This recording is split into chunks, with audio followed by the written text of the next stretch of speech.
demonstration of what we can do to take back Columbia and take our state back. And I'm going to turn it over to Ashley. Thank you. Thank you very much. Okay, can you all hear me? Yes. Because if I talk into that microphone, I am going to blow the walls off of this thing. We don't care. Let her rip. All right. That's going to be my kind of night. Starting off the right way. All right, good. I'm glad to hear I'm in front of a crowd that can handle some blunt talk. Absolutely. Because that is exactly what we deal in at the South Carolina Policy Council. Right on. All right, you ready? You asked for it. Okay, I'm glad you said that because I'm going to. Now, for those of you who may not be familiar with the South Carolina Policy Council, I'm going to tell you what we do pretty briefly. We are an independent organization. Our job is to promote freedom, protect freedom, and prove freedom works. We are about promoting limited government, free enterprise, individual liberty, and responsibility. That is the mission of the organization. That's why the organization was set up. That's why we exist. So, just to clarify, no, we do not take government money. No, we are not part of government. No, we are not special interest. No, we do not work for politicians. We do not lobby, and we do not get involved in elections, and we are nonpartisan. All right. So, how about that? So, guess what? Really, we exist to do exactly what I said. So, what does that mean? Well, a lot of times it means that I have to have blunt conversations with fellow South Carolinians about what's happening in Columbia. You've heard that before. You heard it, gosh, it's been almost 5 years now when we took to the road to stand up for transparency and to stand up for your right to see how your legislators voted. And how did that fight go down? Well, I'll tell you what, it started in our office. And I went to more than one politician. Hey guys, don't you think we should do this? Yeah. No way. Oh, yeah, that's great stuff. Boy, y'all keep at it. How many ways could they kill transparency legislation in Columbia? How can I count the ways for you? Over and over again. Now, to her credit, Governor Haley was the one who picked up the idea, who heard us out on it, and who championed it. That was good. But Governor Haley was a messenger. The real work was done. First, quite frankly, by Policy Council staff folks who counted thousands of pages of House and Senate journals to tell you that your lawmakers voted on the record average 5% of the time when they passed laws. But that wasn't enough. We got out there and we talked tough and we spread a pretty powerful message. Do you know who got that done? You did. With the help of the gentleman sitting right there, Talbert Black, who got to work organizing people. That's right. And you made them do it. Now, I bring this up for an important reason. First of all, to tell you that when we started this fight, the Speaker of the House and the President Pro Tem of the Senate, who is now your Lieutenant Governor, said, "We're never going to do it." No, really, we're not going to do it.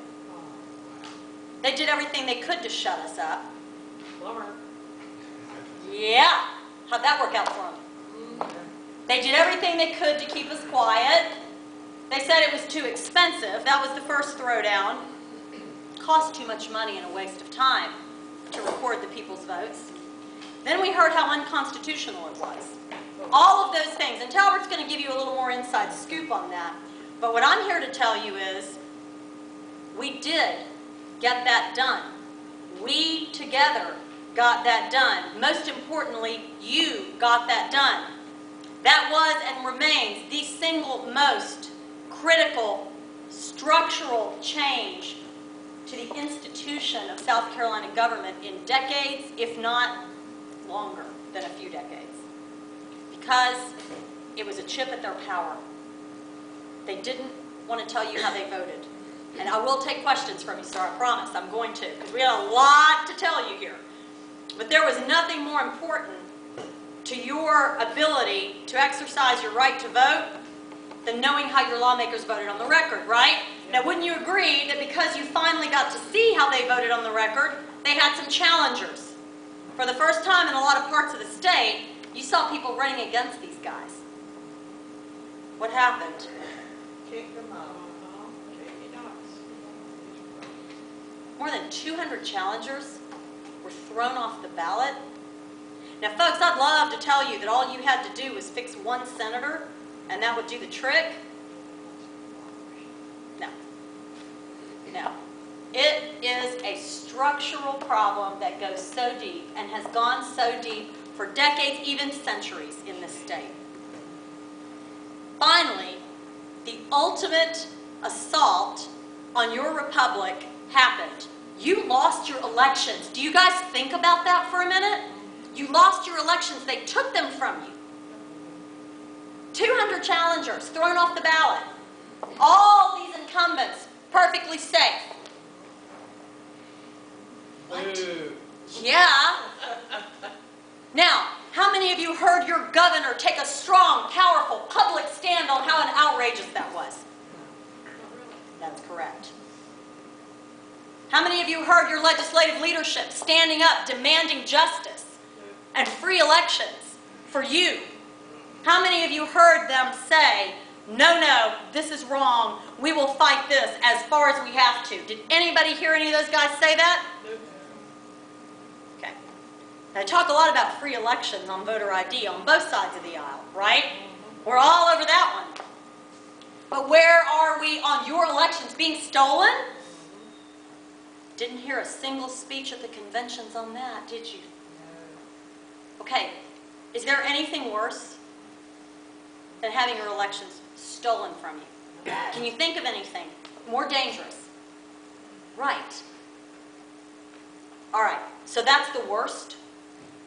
And I'm going to call that what it is, a corrupt system of government in this state. I'm not talking ethics reform, folks. Nah, ethics reform is a nice little word that we like to put out there. Oh, ethics, it's all about ethics. Ethics is a standards thing. What we have in the state of South Carolina is nothing short of legal corruption. Yep. What else would you call it when they can take your challengers off the ballot and there's nothing that you can do about it?